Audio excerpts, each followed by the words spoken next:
Do you remember what you were drinking? Probably Miller Lite. It's hot out. We chilling. It's still nighttime and it's like 80 degrees. I mean, outside. Yeah, Houston that weather be good. Like, so we chilling outside, and I'm just having the feelings again. I'm like, oh man, let me go lay down. You know what I'm saying? I'm like, let me smoke this off. First, try to smoke some weed. Let's smoke this off. Like, I gotta lay down. Went to sleep. Woke up the next. I love smoke it off. Yeah, it's just such a great mindset. No, that smooths everything out. Like it takes it's a pain. You know what I'm saying? It's a pain reliever. Yeah. So I'm saying I went to lay down, go to sleep. Woke up the next morning. All of a sudden, like everything's coming out. It's cool.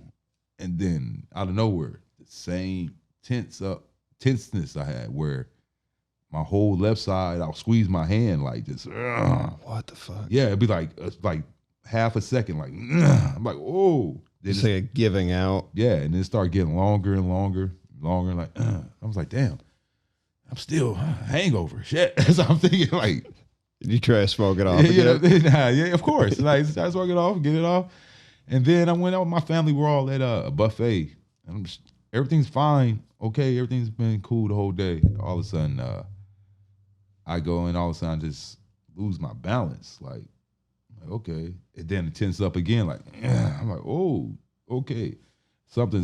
This is not something. This ain't normal. Were they giving you shit too, or like, what was your family saying? Oh, my mom was like, you need to go doctor. My mom, you need to go doctor. I'm like, Mom, I wait till I go back to Washington and go doctor. So I flew back to Washington, and when I get back, I go because I'm thinking I got an ear infection. You know what I'm saying? You know how you like analyze yourself, you know what I'm saying, diagnose yourself. Yeah. WebMD. Yeah, you come to tell the doctor, yeah, that's what I got. I got an ear infection because my equilibrium off. Yeah. Which kind of makes sense. It makes sense. So I was like, I got ear infection. You like convince yourself enough that it's probably just that. I'm all my chipper. Inner ear is fucked up. Yeah, I'm walking into the lady. Yeah, I got ear infection. I'm chipper at the ER. Like, just a little ear infection. It's like, okay, we're gonna check your ear and do all that. They bring me in there.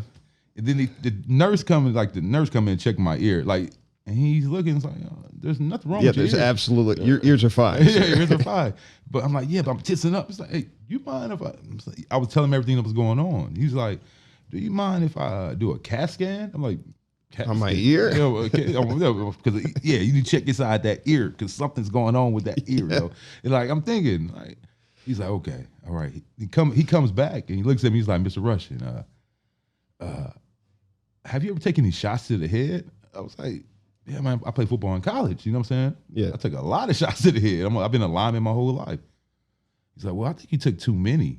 I was like, what? He's like, the whole right side of your brain, I found 12 swollen spots. I'm like, what? He said, I want to do an MRI now. I'm like, all right. He said, I think I know what's going on. So he does the MRI and comes back and tells me, okay, it was what I think. I think you have multiple sclerosis. What is that? It's an autoimmune. You know what I'm saying? It's just pretty much, I had inflammation in the brain, and it messes with your brain and nervous system, things like that. So it's just, that's what the tension. He was like, also find signs of a stroke. Shit. I was like, I was only 22. I'm like, stroke? Like, I was like, he's like, you had a stroke in the past. I'm like, damn, I almost ate that like lunch. Like, it was, like it's a stroke, but it's, and I'm like, okay, so MS, what I gotta do? Is it like MS, what I gotta do? Sorry, that stroke thing. it was pretty quick there. It's just like he's sitting there talking about like, I'm like, what I gotta do? He's just telling me everything. I gotta take medicine. They got some things they want to try because they set me up with a good doctor, and he told me the best thing I should do is move. And I'm like, nah, I gotta stay in Washington. You know what I'm saying? But you gotta get some sun, some vitamin D. Really? That's what really helps my MS. Really? Some sunlight. Huh. And because Washington leads the country in MS cases. For real? They want. It's vitamin D. That's what helped. Like, it's getting sunlight. And God damn. I took and they had me on a lot of prescriptions then. Like that's before I even started doing comedy because I was sitting on the hospital bed trying to recoup from that because that tension kind of took away. Like I couldn't really move anymore because it started getting worse and worse.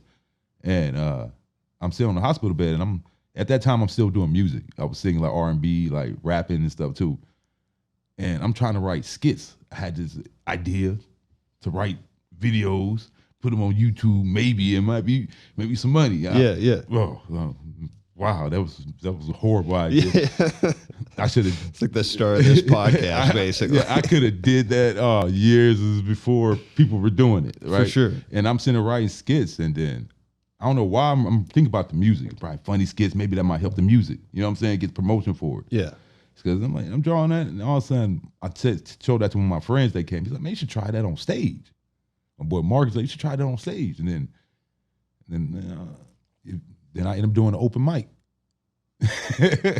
which was fun because it was fun to a lot of white people. You know, a lot of white. I could just talk about stuff that like doing shows with white people is very, very fun because you guys clap when you're supposed to.